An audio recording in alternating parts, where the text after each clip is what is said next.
The story begins in a town called Moonga. A boy named Benji was going to school on his first day. He was so innocent, but the poor kid got teased by kids in every school. Even on his very first day, the children made a plan to humiliate him during lunch. The class bully, Gao, stole Benji's food and started insulting him. But this time, Benji decided he wasn't going to take it anymore. He gathered his courage and took his food back from Gao. But Gao was furious. As soon as school ended, he was standing there with his gang, ready to beat Benji down. Benji saw them and ran. Gao and his gang chased after him. They caught up and started beating him badly. But suddenly, dog poop got on Benji's shoe. And with that disgusting trick, he scared the goons off and escaped. Gao's rival gang was also there, watching. Their leader, Xiaolong, saw everything. He took Benji under his wing and sent him home. Benji decided to join the gang. The next day at school, Gao and his friends asked Benji to join their gang. But Benji realized that if he wanted to survive, he'd need protection from powerful people. So he joined forces with Xiaolong. Xiaolong wanted revenge on Gao for what happened. But Benji didn't have the courage yet. Then a boy named Shayad inspired him. And finally, Benji attacked Gao's gang. Now he was a full member of Xiaolong's crew. He started skipping school. Fighting with other gangs became his life. The goons from the district gangs were now his friends. Xiaolong was the son of Geeta, a notorious gangster in the city. Also in the gang were San Yu and Bei Ho. Benji became a complete bully. Because of his bad behavior, the school sent complaint after complaint to his mother. It broke her heart. But Benji didn't care. He went out to celebrate his birthday with his friends. They partied hard. Then they went to a temple and made a vow they would always support each other, no matter what. And if anyone ever betrayed the group, they would all kill him together. Soon, Benji met Xiaolong's father, Geeta. He was surprised because Geeta wasn't scary like other gangsters. He was actually a very cheerful person. But the truth came out fast. Benji saw Geeta smiling while looking at the severed fingers of his enemies. Then a few days later, Xiaolong went to meet his girlfriend, Simi. He brought his friends along. But instead of talking to Simi, he ignored her and stayed with his buddies. She got angry and left. Nearby, Gao saw Simi walking into the garden. He saw an opportunity. He followed her and pretended to be a friend from the district. Then he took her to a deserted place and forced himself on her.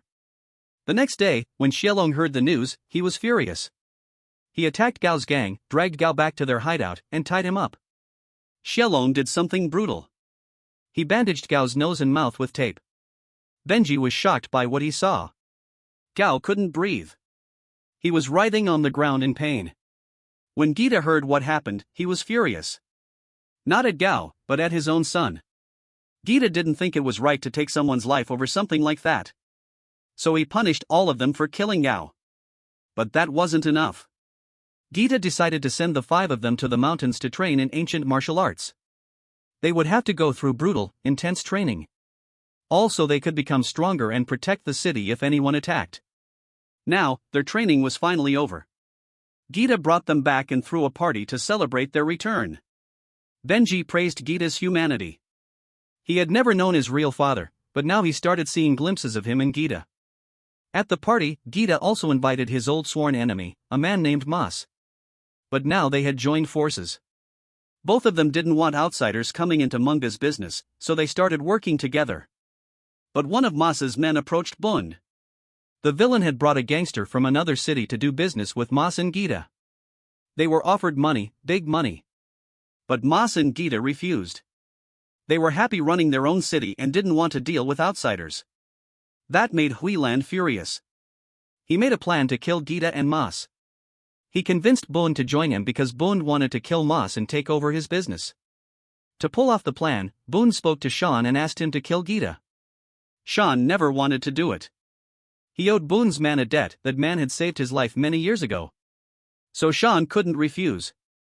Shan also believed that without using guns, Geeta and Mas were still fighting with swords. The underworld of Moonga was changing. Bund had pulled Shan into his plan. And then, one day, Shan himself killed Mas. And when Geeta found out, everything exploded. But that's coming up next. When Geeta got the news of Mas's death, he was deeply shocked. Boone took advantage of the moment and said that the killers must have been sent by some outside gang. He asked Geeta to help catch the people who murdered Moss. Then, at night, when Geeta was at the temple, they spread false news. They told everyone that Moss's murderers had been found. Hearing this, Geeta sent all his men to hunt them down and kill them. His orders were to bring back only their body parts. And that's exactly what the traitors were waiting for. As soon as Geeta was alone in the temple, goons disguised as ordinary people slipped inside. They attacked Geeta. But Geeta was no beginner. In just a few moves, he took down all 4 of the attackers. But Geeta knew, no matter how great a kung fu master you are, a bullet can still bring you down. So he immediately tried to escape. But as he entered the temple, he was shot dead. At that time, Benji was also near the temple. As soon as he heard the gunshots, he ran toward the temple. But he was too afraid to come out. By then, Geeta was already gone. The next day, Benji lit Geeta's funeral pyre himself. Now the districts had to hide from Geeta's killers. Ishan also knew that as long as his friends stayed in Muna, the threat from Bun's men would always hang over their heads. So he gathered his brothers and told them they should go to the Philippines for a while. Even though Mark had betrayed him, Ishan still loved him like a brother. Eventually, all the friends decided to go to the Philippines. But Benji stayed back. He loved the city. And he wanted to avenge Geeta's death by finding his real murderer. He also suspected that Geeta definitely had some role in Moss's death. Ishan told all his friends to leave. But why would Benji stay? To everyone else, it seemed strange. But Benji wasn't the only one who wanted to catch the murderers. He had to go out at night, hiding from everyone. He suspected that Bund was the one who killed Geeta. He went straight to confront him, but by then, Bund was already with his men. Bund's brother accused Benji, and his goons beat him badly. His condition was so severe that he had to be hospitalized. People started pressuring Sean to go to the Philippines too. But seeing everything that was happening, Benji's suspicions only grew stronger. He agreed to Sean's suggestion and decided to pretend to go to the Philippines. Then Benji met Huilong, who turned out to be his mother's ex-boyfriend. Benji knew he was going to take revenge on Geeta's killers, even if it cost him his own life. So he asked Huilong to take care of his mother. Huilong tried hard to stop him. But Benji wouldn't listen. He left. That night, Benji went to his mother's house to meet her. And that's when the truth came out. Huilong wasn't just his mother's boyfriend. He was Benji's real father. Benji's mother had kept the secret from both of them all these years. When Huilong found out that Benji was his own flesh and blood, and that he was ready to die for revenge, he immediately set out to find his son. Meanwhile, Benji was at the temple with his friends. They had come to pray before leaving for the Philippines. But as soon as everyone was there, Benji suddenly put a knife to Sean's neck in front of everyone. He demanded that Sean confess that he had killed Geeta and Moss. Benji was convinced that Sean was working with the killers. For several days, Benji had been following Sean, watching every move. He had noticed Sean meeting with Bund.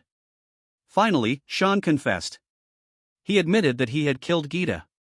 But he said he did it for the good of Muna City.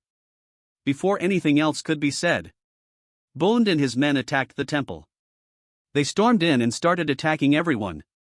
Benji left Sean behind and got busy dealing with Bund's men inside. Benji stood there silently, not sure if he should help his friends or take down Bund. But when he saw his friend fighting with everything he had for the truth, Benji was inspired. He decided to help his friends. He was about to cut off Bund's ear with a single stroke of his knife, when suddenly he heard police sirens nearby. Bund saw this as his chance to escape.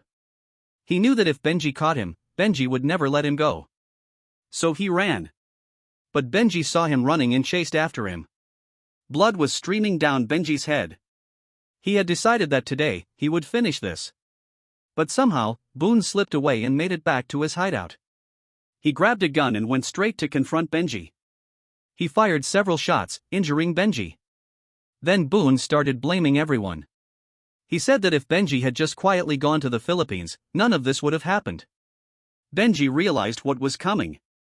So in the name of friendship, he hugged Bund one last time. His eyes filled with tears. He hugged Benji. But it was all a trick. As Bund hugged him, Benji suddenly stabbed him in the back with a knife. Now furious, Sean started yelling at Benji again. He said, Geeta wasn't that good of a person. You want to kill your friend because of him? He revealed that his father and Geeta used to be very good friends. But later, Geeta put his father's arm in a cat? No, he said Geeta never forgave his father for something. Suddenly, Weilong came from behind and attacked Sean in the back. He hit him so many times that Sean fell to the ground. Sean had betrayed his friends. He had broken his promise. And now, according to the rules of that promise they made years ago, his friends killed him. If you liked this video, please hit that like button and subscribe to the channel. See you in the next one.